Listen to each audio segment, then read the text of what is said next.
सी ये हम लोग कर रहे थे Friedman's restatement of quantity theory. According to Milton Friedman, demand for money is similar to demand for capital asset. वो बोलता है कि मनी का डिमांड देखना है तो एक कैपिटल एसेट का डिमांड क्यों होता है? कैपिटल एसेट का डिमांड होता है, it is based on permanent income. If an asset is giving you permanent income, it will be more in demand. Relative returns on assets मतलब रिस्क के हिसाब से उसका रिटर्न्स क्या है।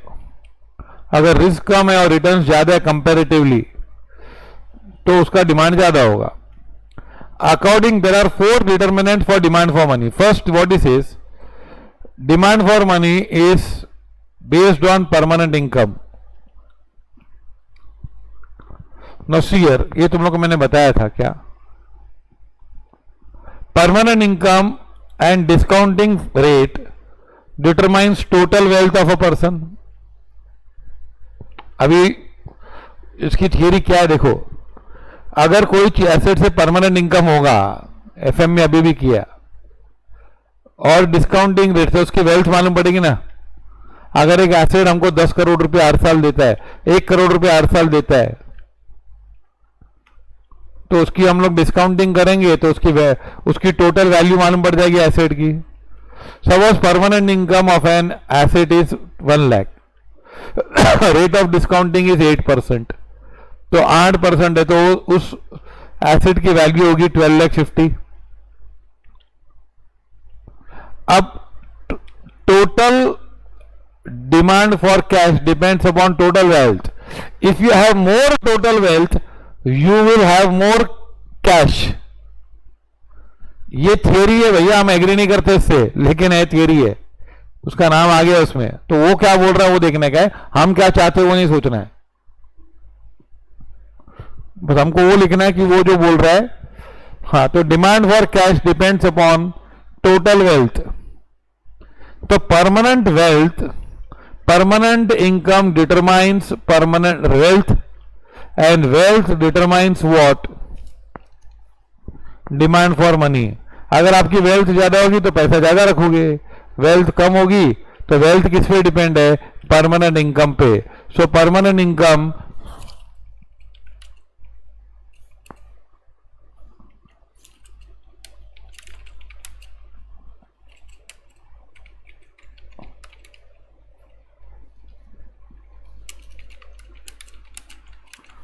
ये पहला बात बोला उसने। Second, opportunity cost. Nominal demand for money is inverse related to opportunity cost. If returns और बॉन्ड और stock declines, nominal demand for money will rise and vice versa. See here, if you are investing in bonds, ये तो last theory में भी बोला था, तो you will get some returns. अगर वो रिटर्न कम हो गए, सपोज बैंक में हम लोग को 7% मिलता था, तो certain things you will keep in bank, certain money you will invest in bonds and certain you will hold it. But if the rate of interest goes down, 7% की जगह 2% आ रहा है अभी खाली। If you invest in bonds, now you are getting only 2%, whereas previously you are getting how much? Previously you are getting 7%. Now if that goes down, definitely you will have more inclination to keep cash. जेब में ज्यादा पैसा रखेंगे। So it depends upon opportunity cost. If the rate of return on bonds is high, it means opportunity cost of holding money is high, which will lead to decline in demand for money. So demand for money is inversely related to opportunity cost. If opportunity cost is high, then you will keep low cash. ज्यादा return मिलता है तो cash क्यों रख रहा है भाई? Invest कर। कम मिल रहा है कोई बात नहीं, क्या के लिए इन्वेस्ट करते हैं? अपने पास में रखना, क्या है ना।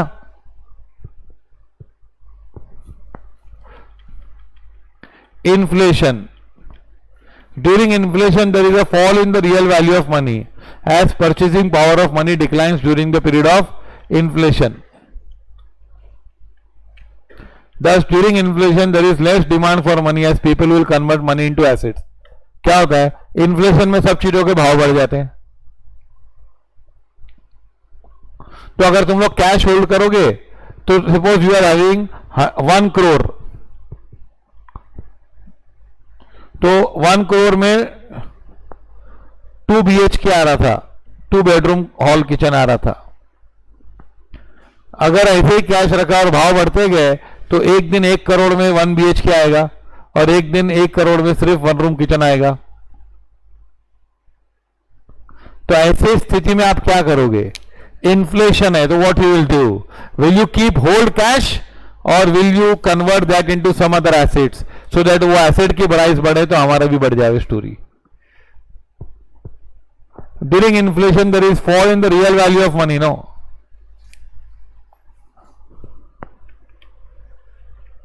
है ना? जैसे गोल्ड होगा तो गोल्ड का 40,000 भाव है, तो अगर मेरे पास 4 लाख रुपया है तो मेरे पास 8 तोला गोल्ड, 10 तोला गोल्ड आएगा. लेकिन अगर भाव बढ़ गया 50,000 हो गया तो फिर 8 ही आएगा ना. पहले my money was enough to pull 10 tolas, now it is only enough to pull 8 tolas. So during inflation there is a fall in the real value of money as the purchasing power of money declines during the period of inflation. Thus during the inflation there will be less demand for money as people will convert money into assets. Okay, if the price level rises, ये समझा, inflation, opportunity cost and permanent income. ये थोड़ा permanent income थोड़ा problem वाला था. Permanent income से wealth होती है और वेल्थ से कैश डिसाइड होता है. तो अगर परमानेंट इनकम ज्यादा होती है तो लोग कैश ज्यादा रखते हैं, क्योंकि वेल्थ ज्यादा होती है. तो फिर if the price level rises there will be increase in demand. ये देखो, ये हाँ, ये है ना, if the there will be more demand for money for transaction purpose. तो यहां पे है ना क्या होगा, हाँ, if price level rises there will be demand for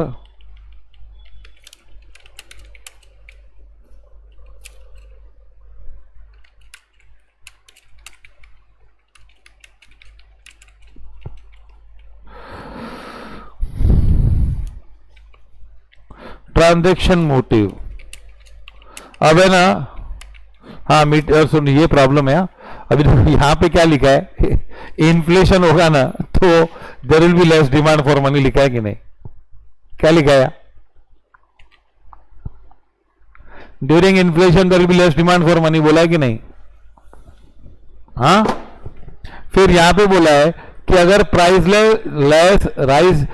level rise होगा मतलब इन्फ्लेशन होगा ना, there will be increase in demand money for transaction purpose. जब इन्फ्लेशन होगा ना तो ट्रांजेक्शन पर्पस के लिए ज्यादा पैसा रखना पड़ेगा ना, जो रोज का खर्चा करने के लिए. तो ये दोनों पॉइंट लगता है कॉन्ट्रडिक्टरी है, लेकिन एक्चुअली ये जनरल बोल रहा है. क्या बोल रहा है इसको?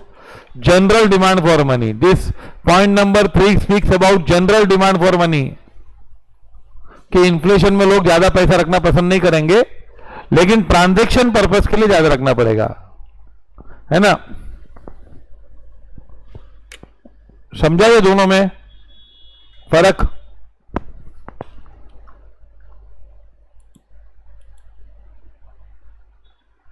ये ट्रांजेक्शन पर्पस अंडरलाइन करो, ये हाँ, समझा कि नहीं?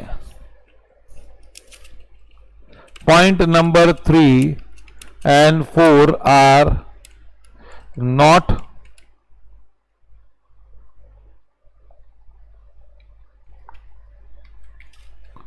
कॉन्ट्रडिक्टरी नहीं है. क्यों? Point number 3 is about general demand for money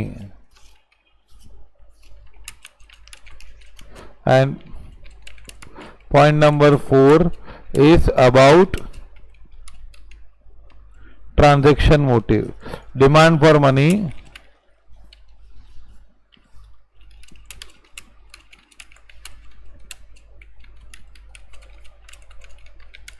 ये समझ में आई बात?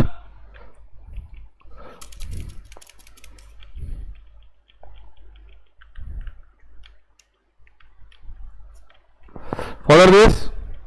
तो 4 फैक्टर्स क्या है? Permanent income, opportunity cost, inflation and price rise. वो बोलते हैं इन चार चीजों पे डिमांड फॉर मनी होता है। तो ठीक है, ये थियरी भी हमने स्वीकार कर ली।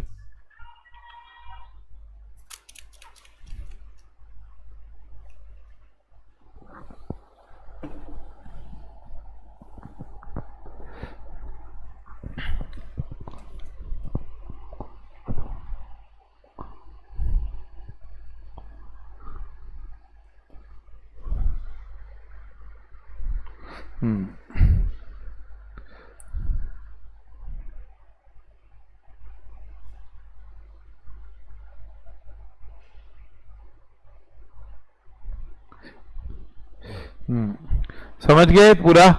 अब ये मालूम है ना, ये ईओक्यू वाली थियरी थी पहले।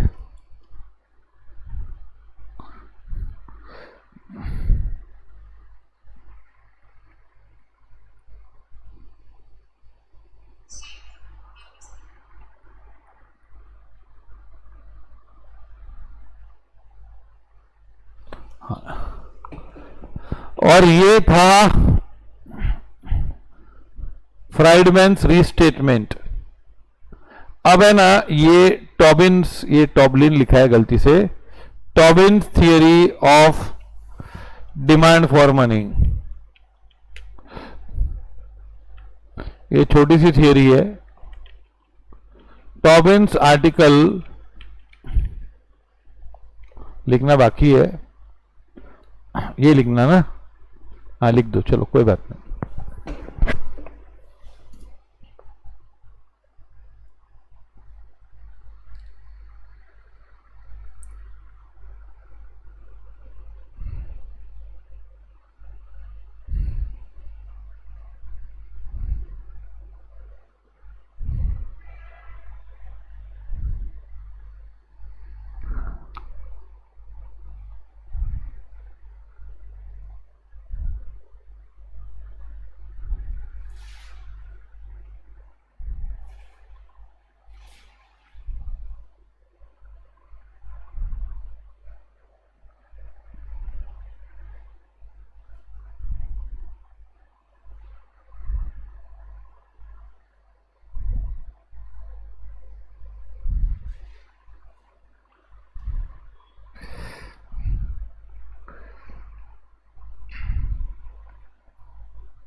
चलो हो गया ना, सही है। अब ये ना, इसकी थियरी क्या है? Individuals are averse to risk and try to avoid risk. Holding of money is less risky और रिस्कलेस, है कि नहीं? पहले बोलता है कि इंडिविजुअल लोग को रिस्क नहीं लेना होता है और पैसा हाथ में रखना कम रिस्की है। Holding of money does not give any returns, investing in bonds gives returns, है कि नहीं? एवर्स मतलब we try to avoid it.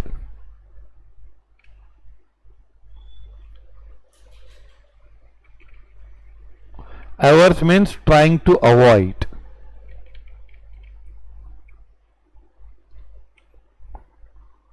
Okay, उसका ये मीनिंग ये लिखा हुआ है। उसके ऊपर मुंह मोड़ लेते हैं, रिस्क देख के मुख मोड़ लेते हैं, मोड़ लेते, सॉरी। आज समझ में? यस और नो? तुम लोग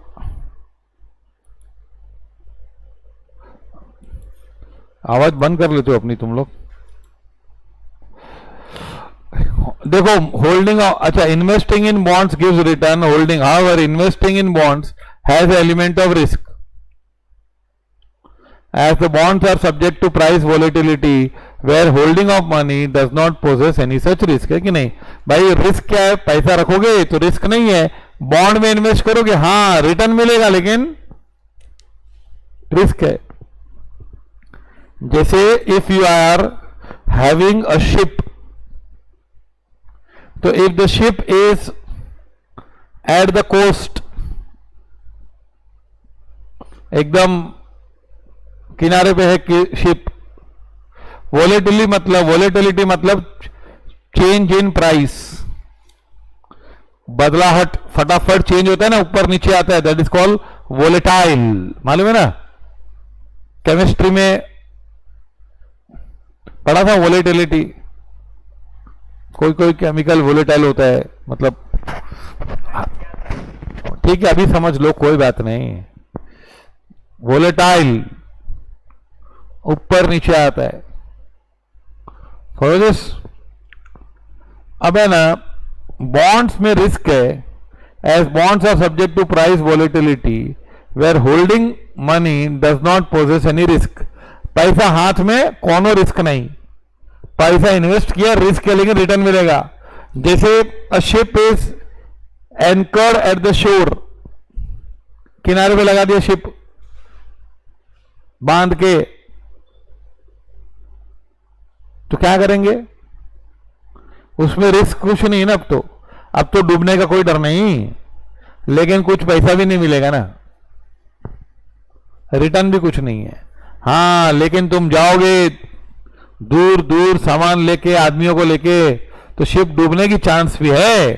there is a risk and there is a return also और not. So investing in bonds has element of risk, as the bonds are subject to price volatility, whereas holding money does not possess any such risk. Have you followed this? If only returns are considered, then individuals should not hold money and invest. However, unlike money, investment in bonds is risk. अगर people को return ही देखना है तो काहे को एक पैसा भी रखते हो, सब इन्वेस्ट कर लो, इन्वेस्ट एवरीथिंग, इन्वेस्ट करो, बट रिस्क ज्यादा होगा। Therefore individual will store there wealth partly in money and partly in bonds. मतलब इतनी स्टोरी सुनाने के बाद क्या बताया कि भाई थोड़ा रिस्क लेंगे और थोड़ा कैश रखेंगे।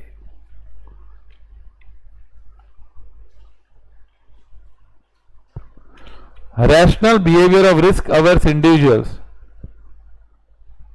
नहीं, earning is all about taking risk in life. ऐसा जरूरी नहीं है कि हम रिस्क लेंगे, अर्निंग होता है वहां रिस्क होता है, लेकिन हर रिस्क की चीज अर्निंग नहीं होती है।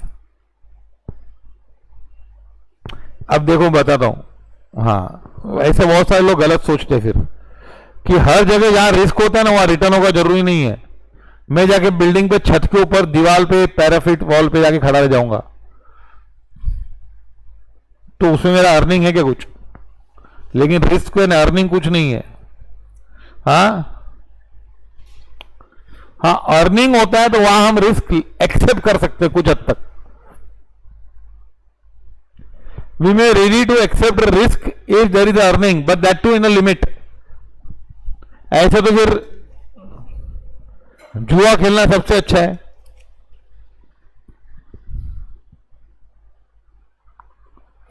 एक्सपीरियंस अर्न करेंगे ना, हम लोग यहां पे एक्सपीरियंस अर्न करने की बात नहीं करते हैं, हम लोग यहां पे पैसे अर्निंग की बात कर सकते हैं। एक्सपीरियंस अर्न करना एक कंसोलेशन होता है कि भाई चल एक्सपीरियंस तो मिला ना, कोई बात नहीं। Follow this. हाँ, तो ये तुम लोग ऐसा मत सोचो कि जैसे क्या होता है, दवाई कड़वी होती है लेकिन हर कड़वी चीज दवाई नहीं होती ना यार। ऐसा जरूरी है क्या कि हर कड़वी चीज दवाई हो जाएगी? नोटबंदी के टाइम यही बोल रहे थे सब लोग, अरे यार बहुत परेशानी हो रही है, अरे नहीं नहीं दवाई तो कड़वी होती है। अरे भैया ये कड़वी दिखाई दे रहा है, दवाई तो दिखाई नहीं दी इसमें कुछ। तो हर कड़वी चीज दवाई होती है ऐसा मत सोचना। हाँ, according to Tobin's, rational behavior of risk averse individuals induce him to hold optimally structured wealth portfolio which comprises bonds and money। मतलब रिस्क नहीं लेना चाहते लेकिन फिर रिटर्न भी चाहिए, तो थोड़ा रिस्क, थोड़ा बॉन्ड्स, थोड़ा कैश। अभी लास्ट में बोलना क्या चाहता है टॉबिन्स, जल्दी बोल तेरा। Tobin's theory implies that amount of money held as capital asset depends upon the level of interest. Last में घूम फिर के टॉबिन्स ने खोदा पहाड़ और निकला चूहा। क्या बोला? Amount held as an asset depends upon the rate of interest. Increase in the rate of interest will improve the terms which will induce individual to invest more in bonds. Rate of interest ज्यादा होगा तो demand for cash कम होगा, वो invest करेगा, ज्यादा risk लेगा. Higher returns are seen as award for accepting risk. This will reduce demand for money. तो इतनी सारी स्टोरी क्यों बताई टॉबिन्स ने की? वो भी वही बोल रहा है जो पहले वाले बोल रहे थे कि भाई इंटरेस्ट रेट ज्यादा होगा तो लोग इन्वेस्ट करेंगे और रिस्क ज्यादा लेंगे और कोई बात नहीं बोलेंगे, return will rise. Thus demand for money declines when there is a rise in the rate of interest. Interest rates and demand are inversely related. The risk aversion theory is based on the principle of portfolio management. हाँ, तो ये टॉबिन्स की कहानी थी, समझा कि नहीं? हाँ, स्पेक्युलेटिव डिमांड, हाँ स्पेक्युलेटिव थियरी, केन्स का स्पेक्युलेशन डिमांड था, वही था. तो ये लोग घुमा फिरा के वो बोल रहे हैं, लेकिन देखो सात थियरी है. प्रॉब्लम क्या है सुनो. अभी देखिए लोग क्या पूछते हैं, explain the classic version of theory of demand for money. तो ये क्लासिक वर्जन में फिशर्स आता है, समझा? ये लोग ने सीधा नाम लेके नहीं पूछा, क्लासिक फिशर्स. फिर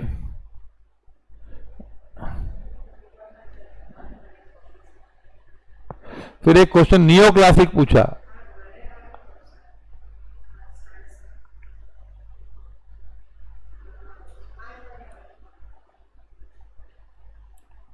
तो ये केन्स का पूछ लिया इसने, लेकिन लिखा नियो क्लासिक.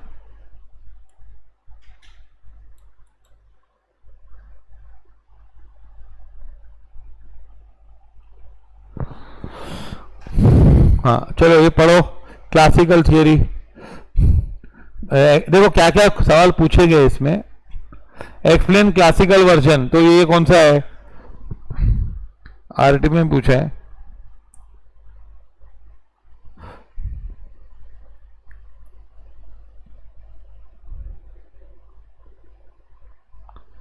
ये M1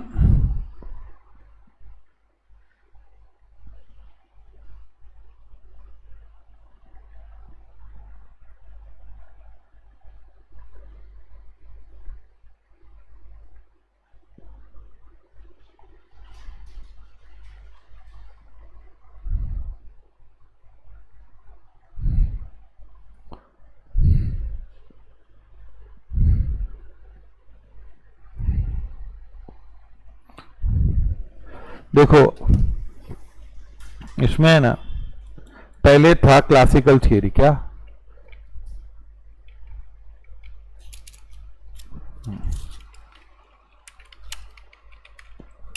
ये क्लासिकल थियरी में कौन आता है? Fisher's theory. ये लिख दो.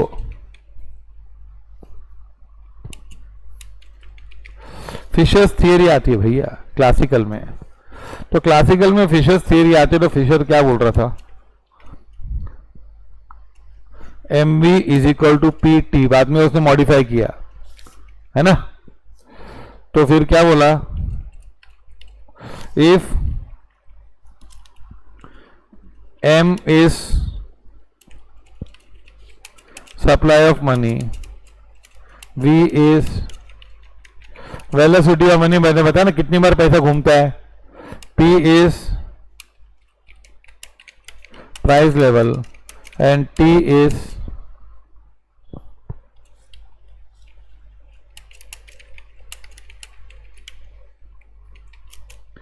if T and V are constant, then higher M will lead to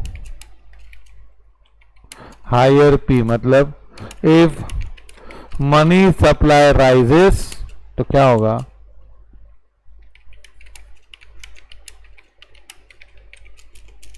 फिर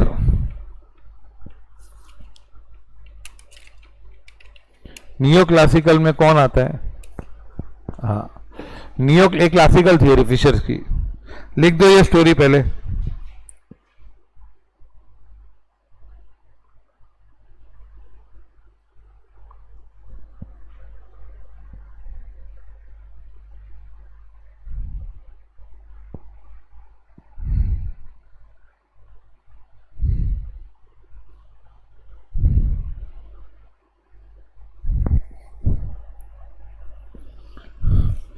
नियो क्लासिकल में आता है कैश बैलेंस अप्रोच। ये लोग कौन वाले थे? कैम्ब्रिज वाले ना।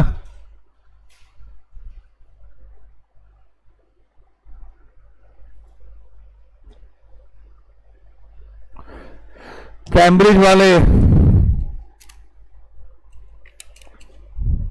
M इज इक्वल टू के पी वाई, मालूम है ना?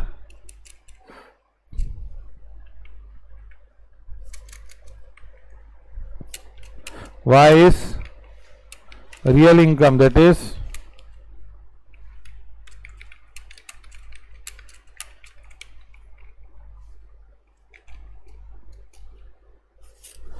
और ये लोग ये कैम्ब्रिज वाले क्लासिकल के इज इक्वल टू कैम्ब्रिज, समझ जाना।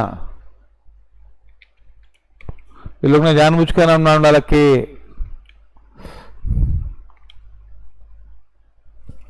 K is proportion of income held in cash। ये स्टोरी थी कि नहीं?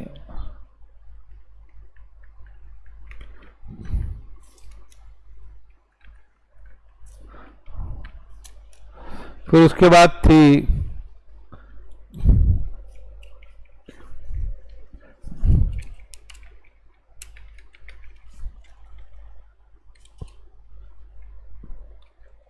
Keynes theory. क्या थी केन्स थियरी? क्या थी? नियो क्लासिकल मतलब वो लोग क्लासिकल के थोड़े बाद। इसमें कौन से इकोनॉमिक्स आते थे? पिगो। फिर क्लासिकल में कौन कौन आते थे?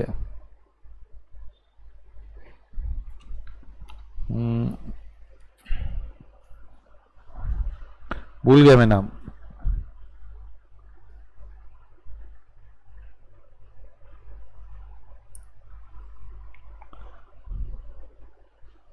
मार्शल भी उसमें आता था।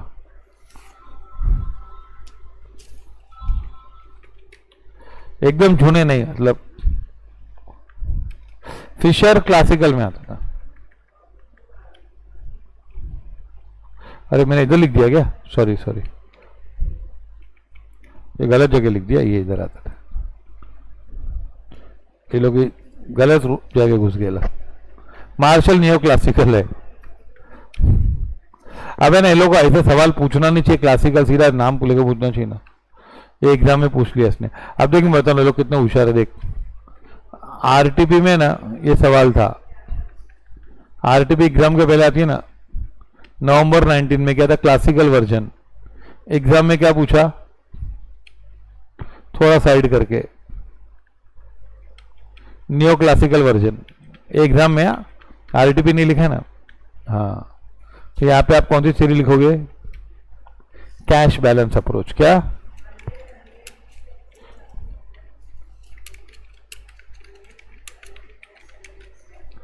हाँ, नियो क्लासिकल में वो भी आता है।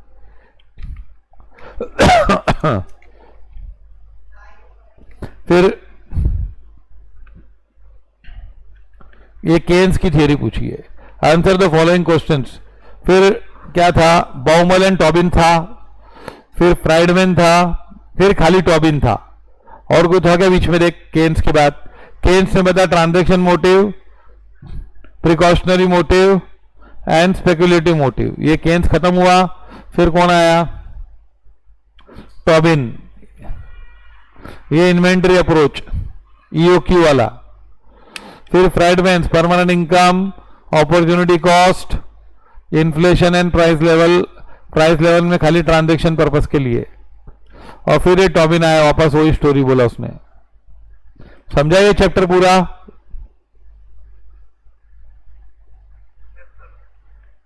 आया समझ में कि नहीं?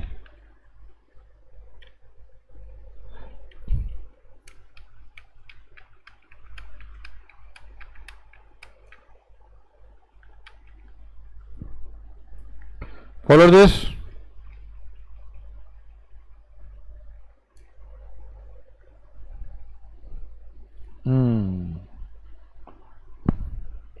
तो ये अभी इसके बाद ये सबने किया हुआ है, केन्स किया,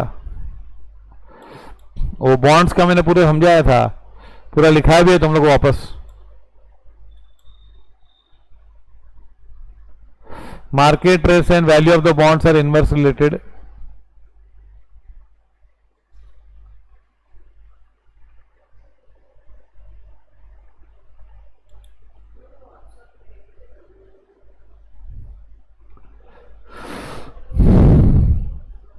हाँ, speculative demand for money. Keynes focused on speculative demand for money. Okay.